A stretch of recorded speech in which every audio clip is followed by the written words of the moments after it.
The massive Vex warship hovered at the edge of Earth's solar system, its metallic hull gleaming under the distant sun.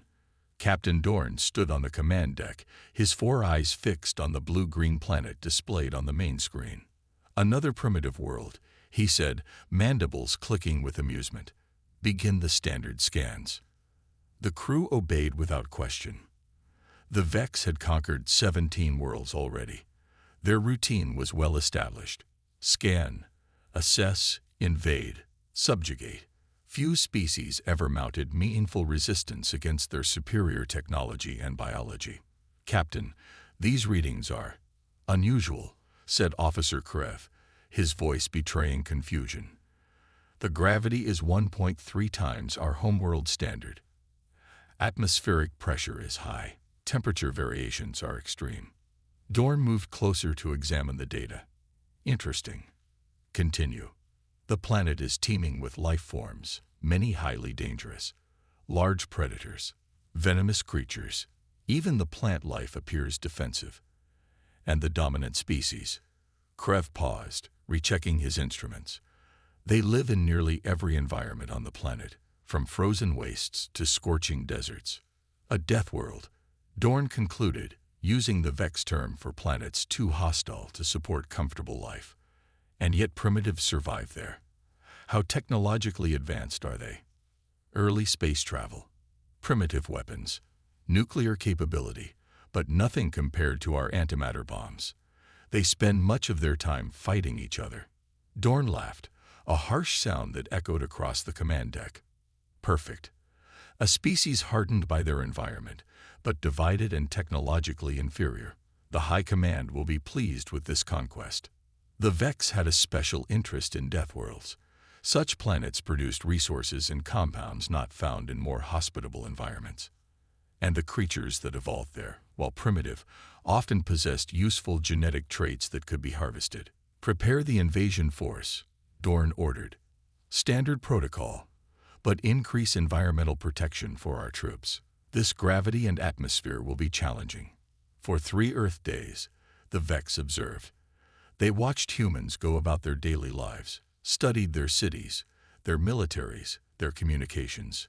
Humans seemed so fragile to Vex eyes, soft-skinned, without natural armor or weapons, physically weaker than the average Vex soldier. "Begin Phase 1, Dorn finally commanded. Disabled their satellite systems and major communication networks. The Vex weapons officer pressed a sequence of buttons. Across Earth, satellites suddenly failed. Internet connections dropped. Cell phones went silent. Humanity's technological web, so carefully built over decades, collapsed in minutes. Confusion spread across the planet. Governments scrambled to understand what was happening. Military forces went on high alert. They panicked so easily, Dorn observed, watching news broadcasts from the planet. Like all primitive species, they depend too much on their tools. What Dorn failed to understand, what no Vex could comprehend, was that humanity's greatest strength wasn't their technology. It was their adaptability, their tenacity, their endless capacity to face the impossible and survive. "Launch the landing ships," Dorn ordered. "Begin with the population centers they call New York, Tokyo, and London. The first wave should establish our dominance quickly." As the Vex troops entered their landing craft, not one questioned their mission or its outcome. They had conquered many worlds before. This one would be no different. They were wrong. They had never faced a species forged in the crucible of Earth, a planet that had tried to kill humans at every step of their evolution, forcing them to become the most adaptable, resourceful, and dangerous beings in their corner of the galaxy. The Vex were about to learn what it meant to fight the apex predator of a death world. The sky burned red as Vex landing ships tore through Earth's atmosphere. In New York, people pointed upward, some running in terror while others stood frozen in disbelief. The massive vessels descended like metallic vultures, hovering above skyscrapers before releasing smaller attack craft. Jack Reynolds watched from his apartment window, his military instincts immediately kicking in.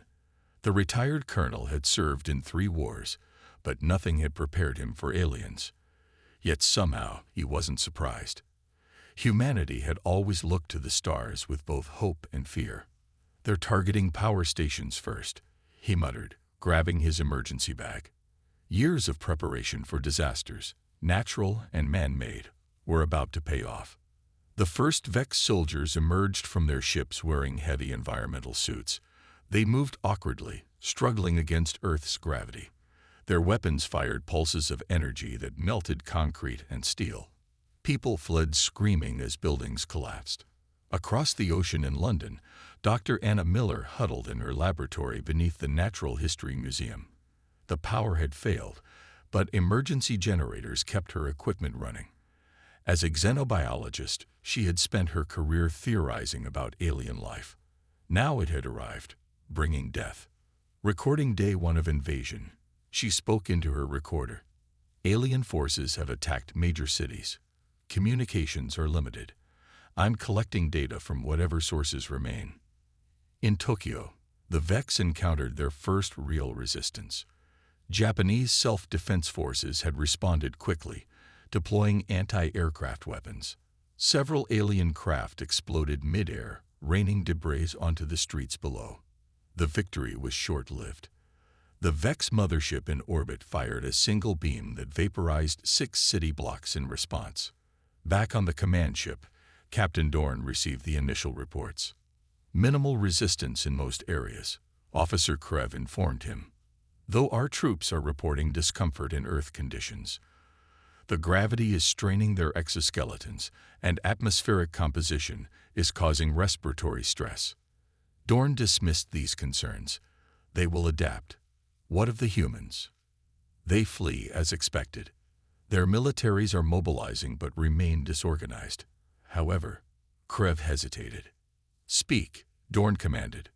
"Several of our forward units report unusual human behavior. Instead of only running, some are watching, observing our tactics.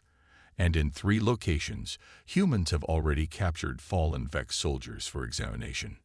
Dorn's mandibles clicked in irritation. Curiosity before self-preservation. Foolish, but typical of lesser species. In the ruins of Midtown Manhattan, Reynolds had gathered a group of survivors in the subway tunnels. Among them were police officers, a National Guard soldier, a structural engineer, and various civilians with useful skills. "They're strong, but clumsy," Reynolds explained, sketching the aliens' form on a piece of paper. "Notice how they move. They're struggling with our gravity. And those environmental suits mean our atmosphere is problematic for them." "So what do we do?" asked a frightened nurse. "We watch, we learn. Then we hit them where it hurts."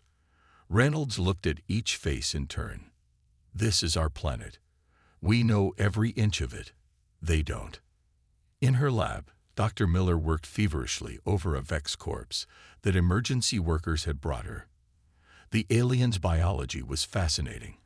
An exoskeleton covering sensitive internal organs, 4 eyes with different spectral sensitivities, breathing apparatus designed for a methane-rich atmosphere. "They're not built for Earth," she whispered. "It's all wrong for them." She reached for her satellite phone, one of the few communication devices still functioning, and dialed a number from memory. "Colonel Martinez." "It's Miller." "Yes, I have one. I found something important. Their environmental suits are their weakness. Their bodies can't handle our atmosphere. If we can compromise those suits." Above Earth, Captain Dorn prepared the second wave of troops, unaware that humans were already developing countermeasures. He still saw them as primitive creatures, scurrying before superior forces. He didn't understand that he had invaded a planet whose native species had survived ice ages, plagues, world wars, and their own destructive tendencies. Humanity had been fighting Earth itself for millions of years.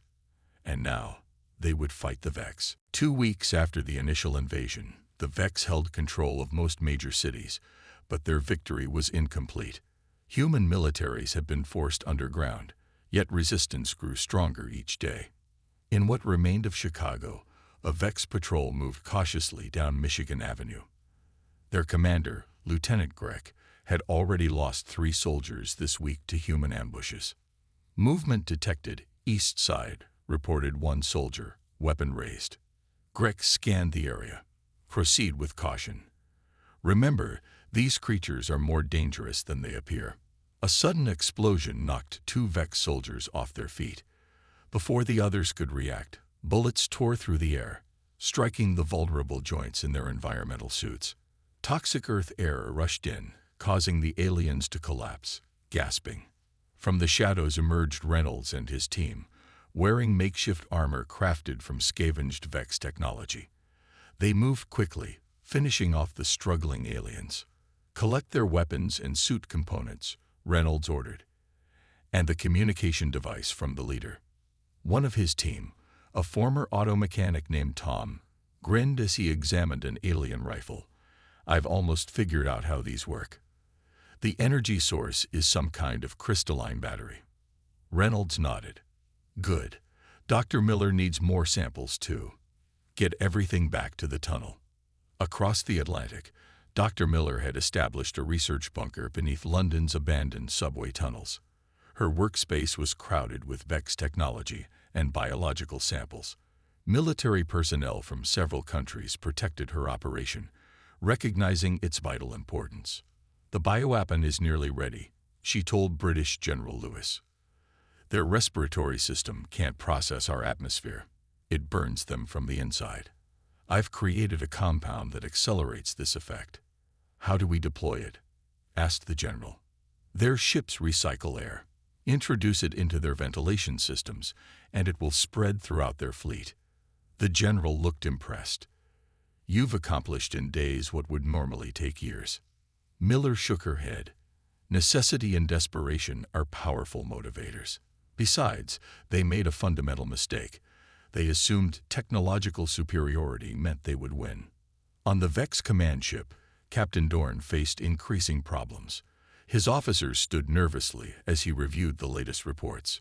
Explain how primitives have disabled 4 landing ships, Dorn demanded, his voice cold with anger. Officer Krev projected images showing captured Vex weapons being used against their own forces. The humans adapt quickly. They've reverse-engineered some of our technology and developed effective tactics against our patrols. And this, Dorn pointed to footage of Vex soldiers collapsing as their suits failed. They've identified our vulnerability to their atmosphere. Reports indicate they're developing chemical agents that specifically target our biology. Dorn slammed his fist down. Impossible.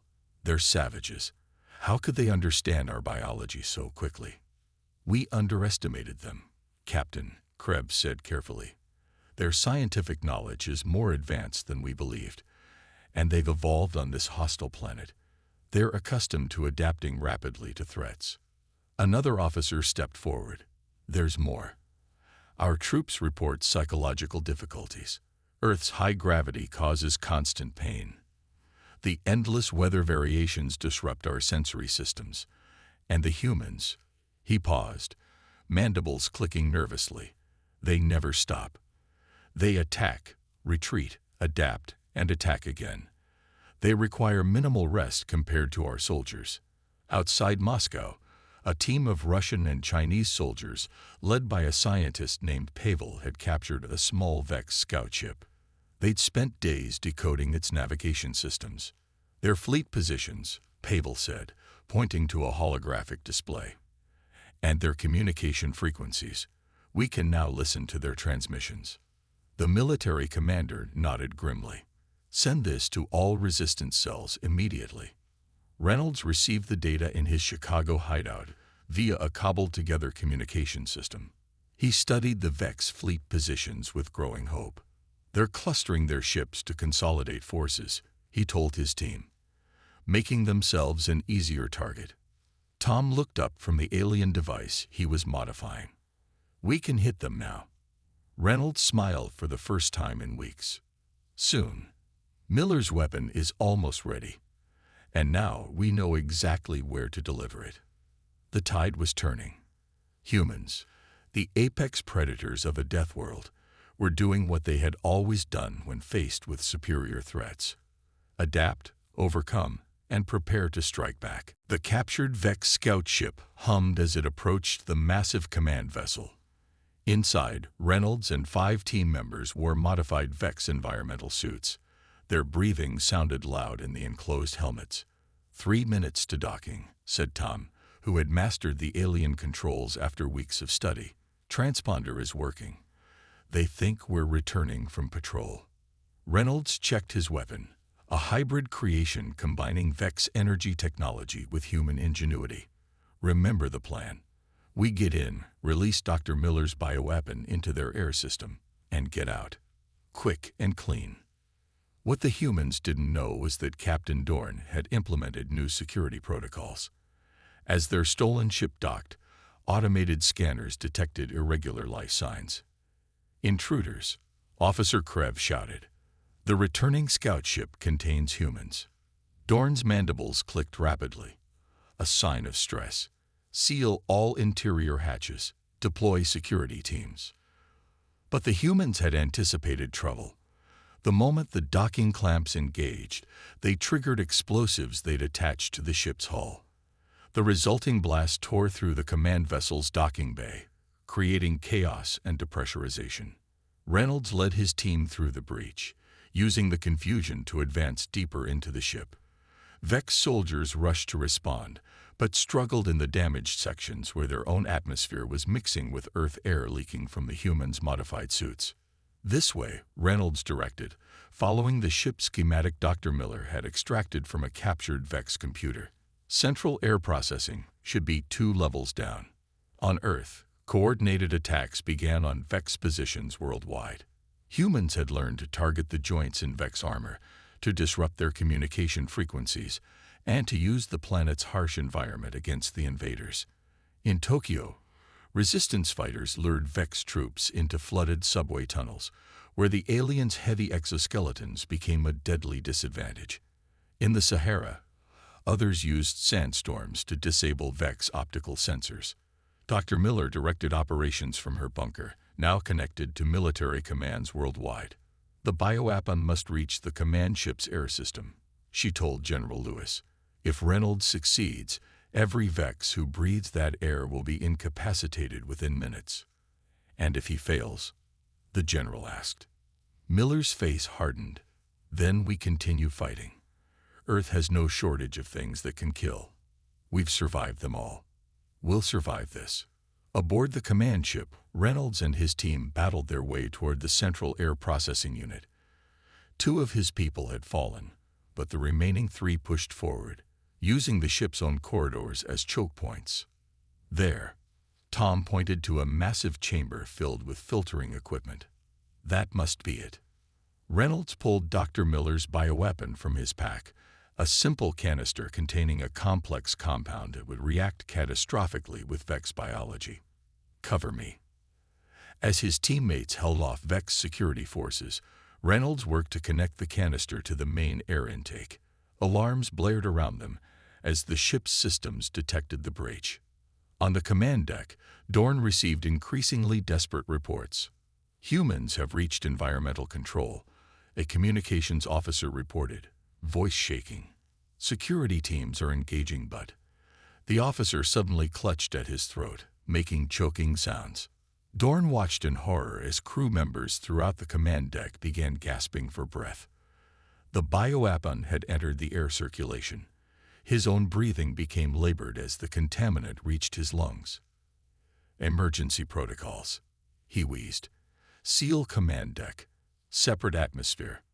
But it was too late. The humans had engineered their weapon too well. It spread through every compartment, carried by the ship's own ventilation system. Reynolds and his surviving team fought their way back to their entry point. Bioweapon deployed. He reported through their makeshift communication system. Effect is immediate. Vex forces are dropping throughout the ship. Miller's voice crackled back. All resistance cells report similar results in ground forces. Their suits are failing worldwide. The human team reached their damaged scout ship and managed to disengage from the now crippled command vessel. As they pulled away, Reynolds looked back at the massive alien ship. For the first time since the invasion began, He allowed himself to feel hope. "Command vessel is sending distress signals," Tom reported, monitoring Vex communications. "Their captain is requesting emergency evacuation." Reynolds nodded grimly. "Tell Earth forces, the Vex aren't invincible. They're just visitors to our Deathworld, and they weren't prepared for the natives." The disabled Vex command ship drifted in Earth orbit, its once imposing silhouette now dark against the stars. Below, across the planet's surface, human forces emerged from hiding to reclaim their world. What had begun as desperate resistance was now becoming a coordinated counterattack. In a repurposed nuclear bunker beneath the Rocky Mountains, military leaders from 20 nations gathered around a table of salvaged Vex technology. Reynolds stood at the head, pointing to a holographic display of Earth and the remaining alien fleet. "Their command structure has collapsed," he explained. "Captain Dorn is either dead or incapacitated. Their ships are operating independently without central coordination." General Lewis nodded grimly. "Time to push our advantage. The Chinese have modified 3 nuclear missiles with Vex propulsion systems. They can reach the secondary command vessels." Dr. Miller, who had flown in from London the previous day, spread diagrams across the table. "We've fully analyzed their environmental systems. Every Vex ship recirculates air the same way. They're all vulnerable to our bioweapon." "What about their ground forces?" asked the Russian commander. Reynolds brought up footage from around the world. "Scattered and struggling. Without support from orbit, their suits are failing. Earth's atmosphere is literally burning them from inside." The Brazilian general leaned forward. "So we attack now, while they're weak." "Yes," Reynolds agreed. "But we don't just want to defeat them. We need to capture their technology intact, especially their faster-than-light drives." The plan they formed was designated Operation Deathworld, a name that embraced what the Vex had called Earth. Within hours, coordinated assaults began worldwide. In the ruins of Paris, French resistance fighters led by Captain Martin ambushed a Vex patrol. The aliens moved sluggishly, their suits damaged and power failing. Humans wearing armor cobbled together from Vex materials swarmed them from all sides. "Take the officers alive if possible," Martin ordered over the radio. "We need their knowledge." In orbit, modified Earth missiles streaked toward the remaining Vex ships. The aliens, unprepared for weapons using their own technology, scrambled to defend themselves. 3 vessels exploded in silent flashes of light. 5 more were disabled, left drifting and vulnerable. Teams of astronauts, hastily trained to use captured Vex shuttles, approached these crippled ships. They wore sealed suits carrying Dr. Miller's bioweapon. One by one, they boarded and secured the alien vessels, facing minimal resistance from dying Vex crews. Dr. Miller monitored the space operation from Houston's control center. "The bioweapon is working faster than expected," she reported. "Her biology is completely incompatible with our atmosphere. Even trace amounts cause their respiratory systems to fail." In what remained of Sydney, Australian Special Forces cornered the last regional Vex commander. The alien stood amid the wreckage of its final defense position, surrounded by dead subordinates. Its environmental suits sparked and hissed, barely functioning. "Surrender," the Australian commander ordered through a translator device built from Vex technology. The alien dropped its weapon, its 4 eyes blinking rapidly in what humans now recognized as fear. It had never imagined being defeated by creatures it had considered primitive prey. Back in the mountain bunker, Reynolds received reports of victories from around the globe. The Vex invasion force, once seemingly unstoppable, was crumbling everywhere. "We've captured 80% of their ground technology intact," an aide reported, "and 7 orbital vessels. Their faster-than-light drives are ours." Reynolds nodded, allowing himself a moment of satisfaction. Humanity's first contact with alien life tried to exterminate us. Instead, they'd given us the stars. General Lewis looked troubled. "What about the survivors? What do we do with them?" Dr. Miller answered before Reynolds could speak. "We study them, learn everything about their civilization, and prepare. "Prepare for what?" asked the Mexican representative. Reynolds' expression hardened. "For what comes next. The Vex must have come from somewhere. They must have leaders, homeworlds, allies. They found us once. Others will find us again." He looked around at the assembled human leaders. "But next time, we won't be waiting to be invaded. Earth is no longer just our home. It's our fortress, our launching point." Outside, the sun rose over a battleground planet, the Deathworld that had created humanity and now protected it. The invaders had never understood what they were facing, a species forged by the most dangerous planet they had ever encountered. The holding facility in the Nevada desert had once been a top-secret military base. Now it served as humanity's primary detention center for captured Vex leaders. Heavily armed guards patrolled its perimeter, while scientists and military personnel moved purposefully through its corridors. Captain Dorn sat in a specially designed cell. His once impressive armor had been stripped away, replaced by a life support system that humans had engineered to keep him alive in Earth's toxic atmosphere. Tubes and wires connected to his body, pumping in gases he could breathe and medications that eased his pain. The door slid open. Reynolds entered, followed by Dr. Miller and General Lewis.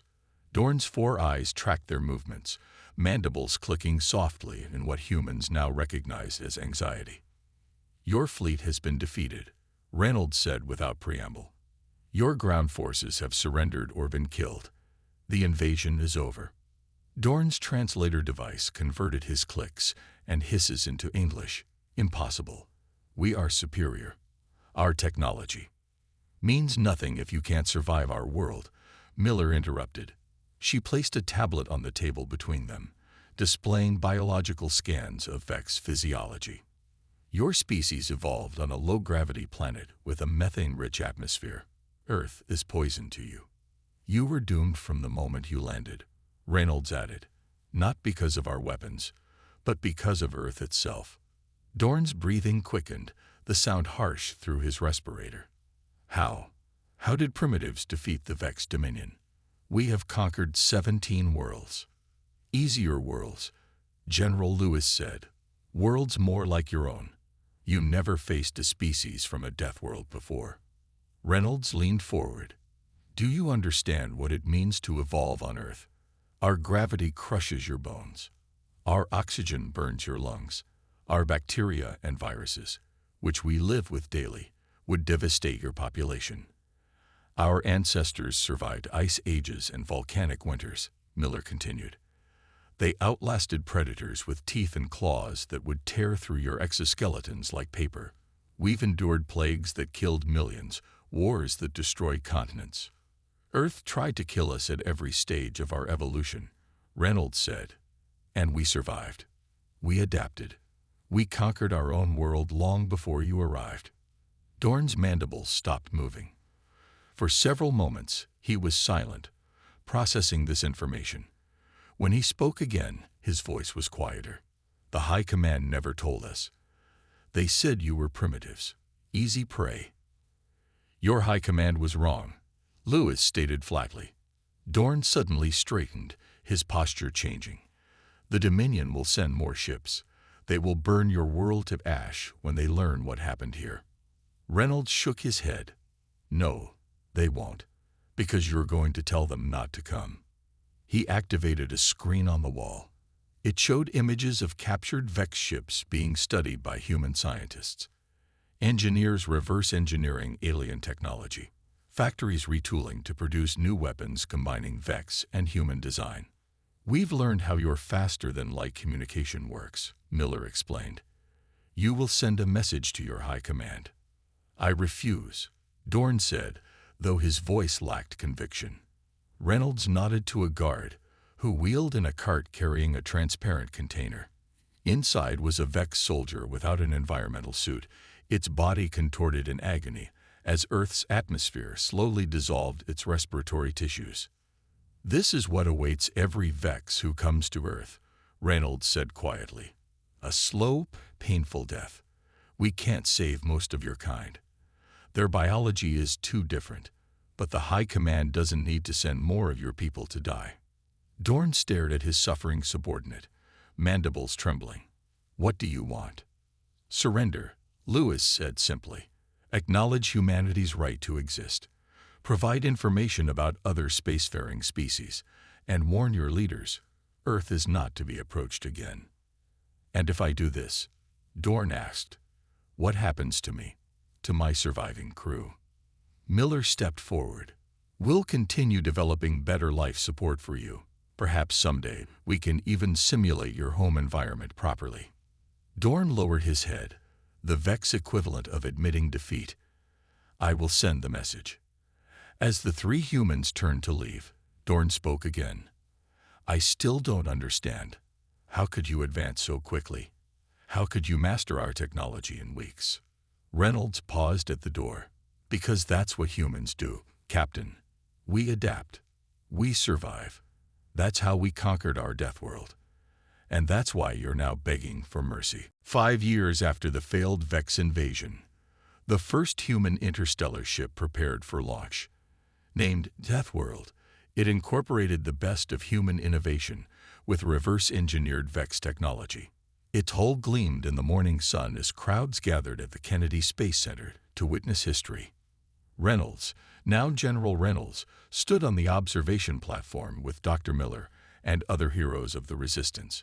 His hair had grayed, but his eyes remained sharp as he watched technicians perform final checks on the massive vessel. "Hard to believe we've come so far so quickly," Miller said, her voice soft with wonder. The years of studying Vex biology had taken a toll, but also rewarded her with breakthroughs that revolutionized human medicine and technology. "Necessity is a powerful motivator," Reynolds replied. "Nothing unites humans like a common enemy." The ship represented humanity's greatest achievement, faster than light travel. Built from captured Vex designs, but improved by human engineers who found ways to make the alien technology more efficient, more powerful. Aboard the observation deck, former Captain Dorn watched through a specially designed viewport in his containment suit. As the highest-ranking Vex prisoner, he had become an unlikely advisor to the human space program, trading knowledge for better treatment of his surviving crew. "Your ship is superior to our invasion fleet," Dorn admitted, mandibles clicking softly. "You improved our designs." "That's what humans do," Miller responded. "We take ideas and make them better." The launch countdown began. The massive engines, a hybrid of Vex antimatter technology and human innovation, ignited with a roar that shook the ground. The ship rose slowly at first, then accelerated rapidly, punching through clouds and disappearing into the blue sky. In low Earth orbit, it joined a fleet of smaller vessels, patrol ships built to defend Earth against any future threats. Humans had taken the painful lesson of the Vex invasion and created a defensive network that would make any alien race think twice before attacking. Back in Nevada, at the former detention facility, now called the Galactic Relations Center, diplomats from Earth met with representatives from 3 alien species. These were not conquerors but cautious visitors, drawn by the Vex distress signals and curious about the species that had defeated the dreaded Dominion. "The humans live on a Class 9 Deathworld," a translator explained to the assembled aliens. "They evolved under extreme gravity, in oxygen-rich atmosphere, with thousands of predator species and extreme weather patterns." The alien delegates shifted nervously, their own environmental suits humming as they maintained safe conditions for their fragile bodies. "Yet they are not aggressive expansionists," continued the translator, a former Vex communications officer who had switched allegiances. "They seek knowledge and peaceful exchange." One alien leaned forward, speaking through its own translator. "But they defeated the Vex Dominion. How can we trust they won't conquer us as well?" Reynolds, who had returned from the launch to join the diplomatic meeting, answered directly. "Because we understand something the Vex didn't. Diversity makes the galaxy stronger. We don't want to make everyone like us. We couldn't survive on your worlds any more than you could survive on ours without protection." He gestured to the Vex translator beside him. "But we can learn from each other. Trade. Share knowledge." Later that evening, as Earth's first starship accelerated toward the edge of the solar system, Reynolds stood alone on the roof of the diplomatic center, looking up at the stars. Miller joined him, carrying 2 glasses and a bottle of champagne. "To new beginnings," she said, handing him a glass. "And old lessons," Reynolds added. "Every species in the galaxy now knows about Earth, the Deathworld whose inhabitants defeated the undefeatable. They know not to threaten us," Miller agreed, "but also that we're worth knowing." Above them, more stars became visible as darkness deepened. Somewhere among them, the Deathworld ship continued its journey, carrying humanity's first ambassadors to distant worlds. Not as conquerors, like the Vex had intended to be, but as survivors, proud representatives of a species that had mastered the most challenging planet in known space. Earth was no longer isolated. The galaxy had opened to humanity. And the galaxy would never be the same again.